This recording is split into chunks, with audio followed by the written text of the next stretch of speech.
Oh. Baka AI yan. Anong AI? Ni-research ko yan, Argo. Ikaw, ngayon ka lang nagpakita dito, ha? Oh. Eto naman, pag-usapan natin, mga kababayan.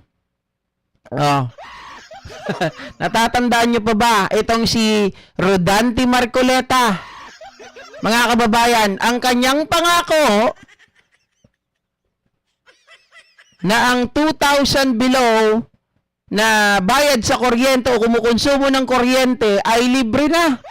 Mga kababayan, parang nag-iba po ang ihip ng hangin. Bakit, GP? Ang pangako ni Marcoleta, mga kababayan, na libreng kuryente ay mukhang nilista lang pala sa tubig nitong mambubudol na ito. O sige, patawag mo rin ako sa Quadcom. Bahala ka sa buhay mo. Pero totoo yan. Di ba? Mga kababayan, panoorin nyo yung pangako ni Marcoleta at yung pagkatapos niya pong manumpa. Kung ano ang pinagkaiba. Oh. Po ang PDP laban, alisin po natin yung mga ayuda na yan. Yun pong kumukonsumo ng kuryente 2,000 isang buwan pababa. Pwede na po nating ilibre yun. Okay.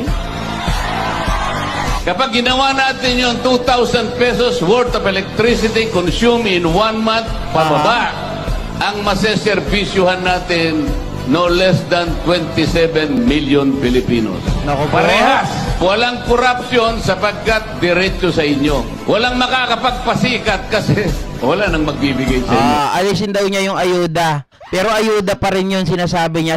True subsidy. Kasi ngayon nagbibigay. Akala mo naman ang galing sa bulsa nila yung perang binibigay sa inyo. Tandaan po ninyo, sasabihin namin sa gabing ito, talagang tatanggalin nila ang Vice President. Isa lang paraan para mapigilan natin ang kanilang binabalak.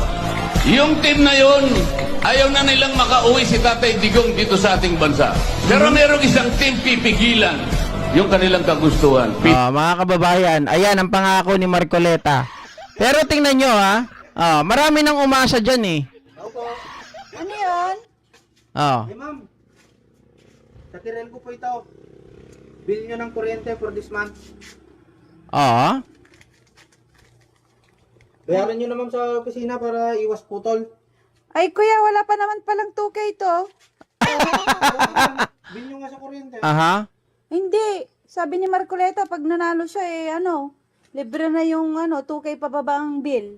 Singilin mo si Marcoleta. Eh ma'am, wala po kaming pakialam kay Marcoleta ma'am. Kirel ko po ito. Ay, hindi. Puntahan mo si Marcoleta, singilin mo siya. Wala akong pakialam, hindi ko babayaran yan. Magkamataan man tayo. Eh ma'am, nabudol ka din ba? Ay, wala. Ayan mga kababayan. Diba maliwanag yun na maraming tao na yung mga umaasa dyan. Hindi lang po yan yung mga video na talagang nagsasabi na sila ay talagang nabudol. Pero ngayon, meron na pong statement dyan si Marcoleta nung siya po ay prinoklama bilang panalo, bilang senador, mga kababayan. Etong si Marcoleta, ito po ang kanyang pahayag. Tingnan nyo ha. Ano nakasulat dito, guys? Teka lang, iba pala yung nakikita nyo dyan.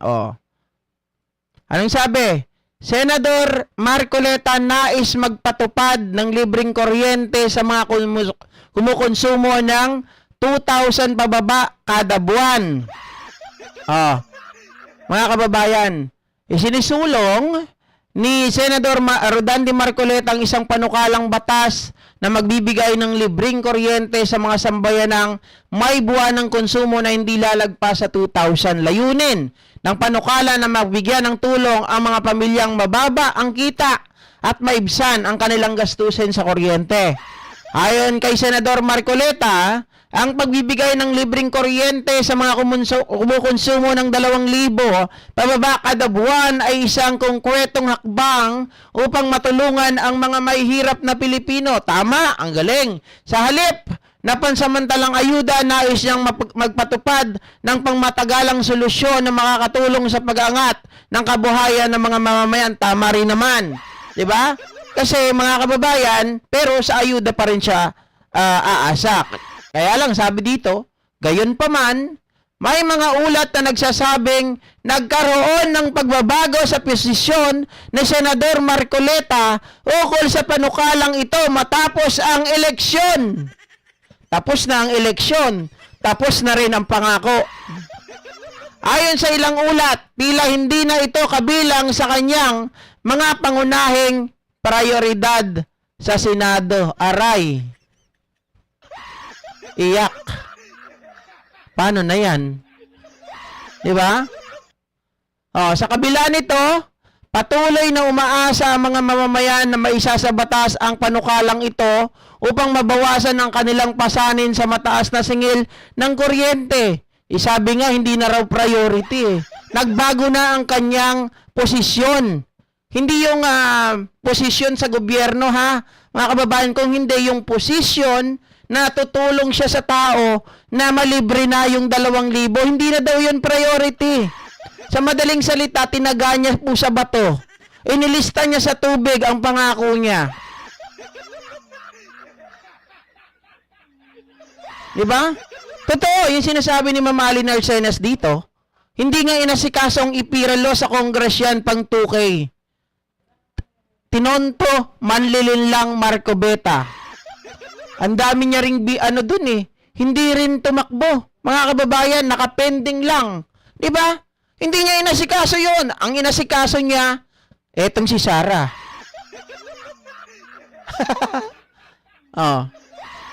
Ang inasikaso niya, ipagtanggol si Sara Duterte. Sabi ni Norman Ganancial, ang problema, how Marcoleta to do electricity free, impossible na kahit senior citizen, discounts wala sa kuryente. Actually, Norman Ganancial, hindi niya in-specify, no? Pero kung iintindihin natin yung kanyang sinabi, mga kababayan, sabi niya, tatanggalin na natin ang ayuda. Yung ayuda na yan, binibigay sa tao, dito natin sa pangmatagalan. So, ibig sabihin, mga kababayan, yung binibigay na pera, physical na pera, ang gagawin ni Marcoleta, gobyerno ang magbabayad doon sa mga konsumo ng mga kababayan natin na less than 2,000 through subsidy. Kung naalala nyo po, yung bigas natin, di ba, pagkamahal-mahal, ang ginagawa ng gobyerno natin, sila ang bumibili sa mga may-ari po ng mga bigas, di ba? At ito naman po ay binibenta ng mura, 20 pesos, mga kababayan, through subsidy. So yan ang gustong gawin nitong si Marcoleta. Kaya lang mga kababayan, sabi ko nga paano ito mas kaya niya ba itong i-sustain? 'Di ba? Kung halimbawa yung batas, kaya bang i-sustain ng gobyerno na libre na lang? Ilang buwan kaya mananatili na libre yan? Baka 1 buwan lang, 2 buwan, hindi na kaya. Diba? Sa bigas nga, napakahirap gawin eh. Dito pa kaya? Kaya nung matapos ang halalan, iba na ang posisyon ni Marcoleta. Sabihin niyan sa inyo, mga kababayan, tulungan nyo na lang ang gobyerno. Huwag kayong mag-alala, huwag kayong mag-alala, aasikasuhin ko po yan. Kasi ang kanyang pahayag, mga kaibabayan, meron siyang pahayag, ang sabi niya, isusulong pa daw niya. Isusulong. Ibig sabihin, pag sinabing isusulong, mag-aakda ng House Bill Resolution, syempre pag-aaralan pa rin to ng Kongreso. Pag nakapasa sa Kongreso, ipupunta ngayon sa Senado. Titingnan din ng Senado kung ito ba ay karapat-dapat, ito ba ay feasible. 'Di ba? Baka mamaya ito ay pangako lang. Well, actually, mga kababayan, mahirap talaga yan. Kasi, kung sa bigas, mga ka-GPnatics, hindi talaga kayang isustain ng napakatagal yan. 'Di ba? Although kakayanin ng gobyerno, mga kababayan, tungkol sa bigas, pero kung sa kuryente ang pag-uusapan natin, mas mahihirapan. Mas imposible na mangyari.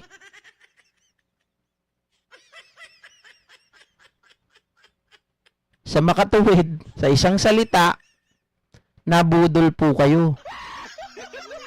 Yung mga DDS dyan, di ba Doc Peli Perez?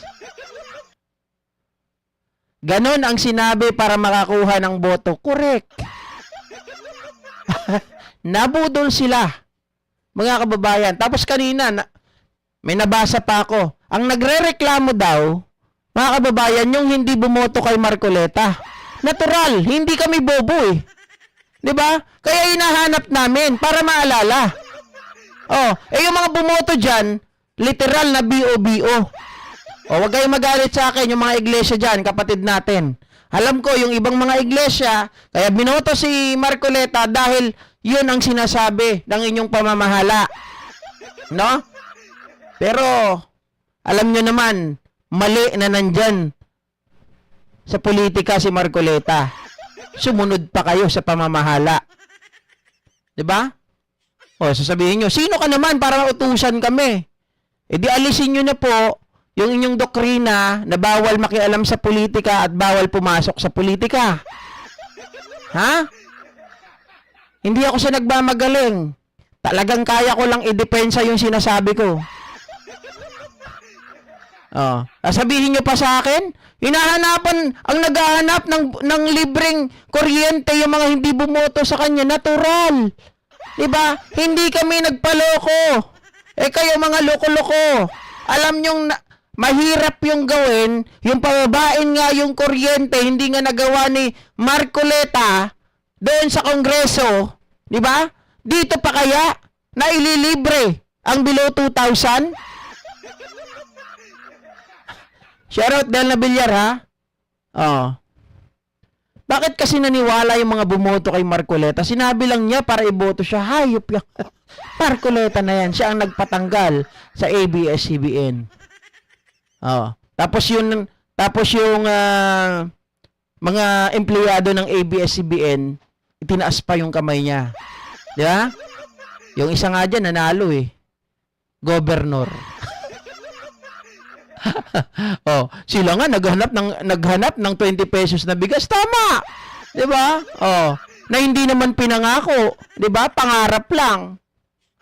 Oh, sabi ni Luz Padre, ganyan ang mga didishit, magaling magsalita at mangako, pagdating ng oras nagiging bulag at pipi. Ganyan mga iglesia na 'yan, ba't sila nakikialam sa gobyerno? Oh. Tama ka, GP, yung kapitbahay ko tumakbo lang ng barangay Kagawad na Tiwalag. Oh, 'di ba? Dapat mga kababayan, kung ito ay doktrina ninyo, it applies to everybody. Hindi lang it applies doon sa mga tao, mga kababayan, na walang pera. Alam mo ba, Jay Lopez, ang sabi sa akin ng isang, dyan, kung bakit daw pinayagan yan, kasi yan daw yung, tawag dito, yan daw yung calling ni Marcoleta. Sabi ko, teka, anong calling ni Marcoleta? Yung tumakbo sa Kongreso, tumakbo sa politika, sa Senado? Di pa may doktrina ang Iglesia ni Cristo? Bawal pumasok sa politika, bawal makialam sa politika. Ang calling niya ay bilang abogado. Di ba? Hayaan niya na sa iba yung gawain ng mga politiko. O kung barangay Tanod o barangay Kagawad na Tiwalag, bakit si Marcoleta? Ano to? May kinikilingan? May kinakampihan? Di ba? Depende ba yan sa ano? Depende sa status ng tao? Pag maliit na tao, tiwalag. May bansag kaagad kay Tukay Marcoleta. Kabalbalan na calling yan. Boss, araw-arawin natin si Marcoleta hanggang makuryente. Baka makuliling. Oo. Mga kababayan, kulinglingin natin yan, di ba? Kalokohan yan ka, GP, kung bawal sa mga simpleng miyembro. Kaya nga eh. Doon tayo nagtataka. Bakit yung Kagawad na Tiwalag? Ba't si Marcoleta hanggang ngayon di pa rin tinitiwalag? You know, mga kababayan, kung ilang taon na si Marcoleta sa politics? 18 years. Di ba? So magiging 19 years na.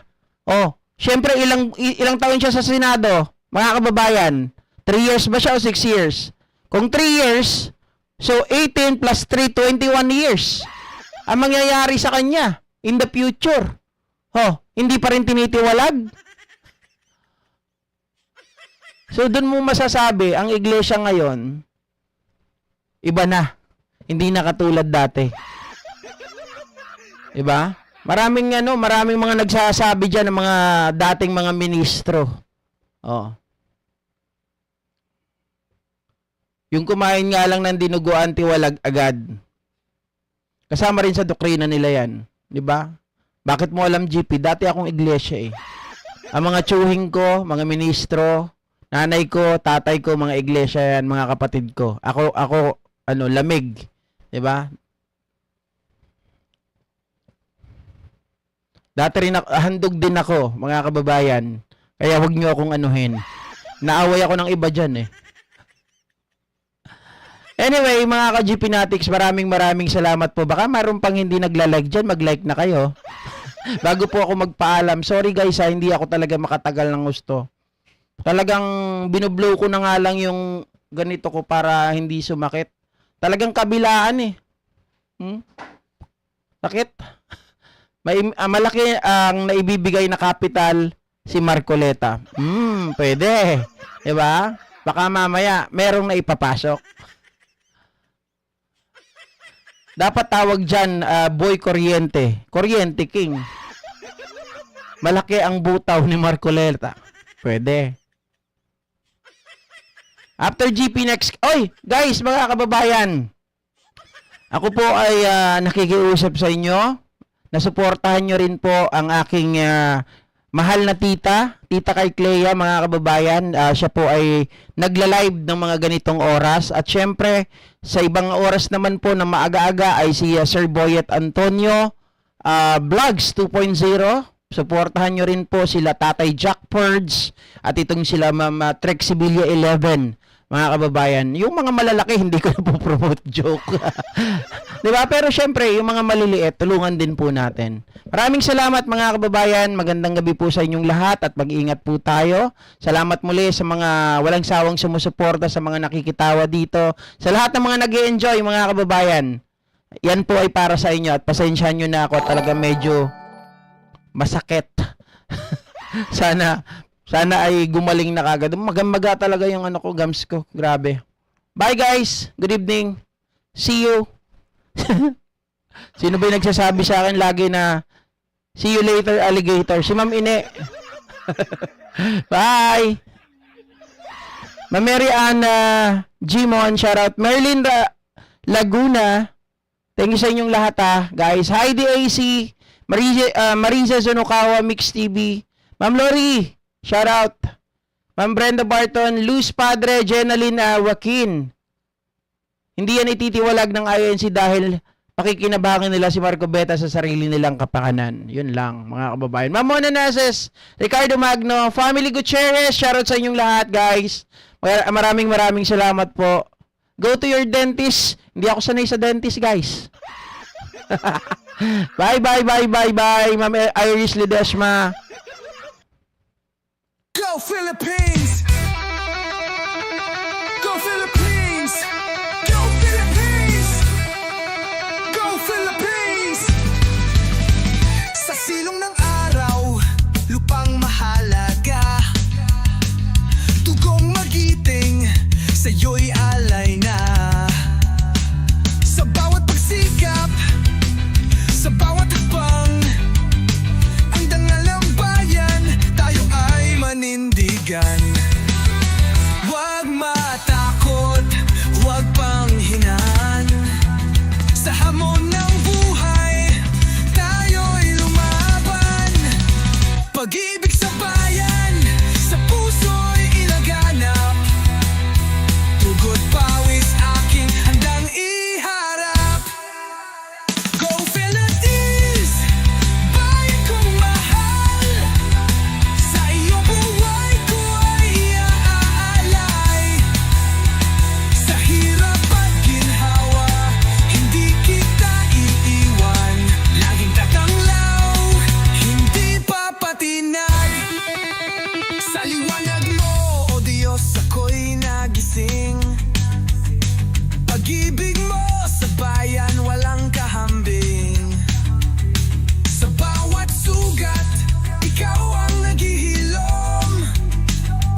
mabubuwag. Kasaysayan natin, di mabubura na sinungaling at huwag. Fake news, dapat nating labanan. Buksan ang isipan, huwag magpabihag.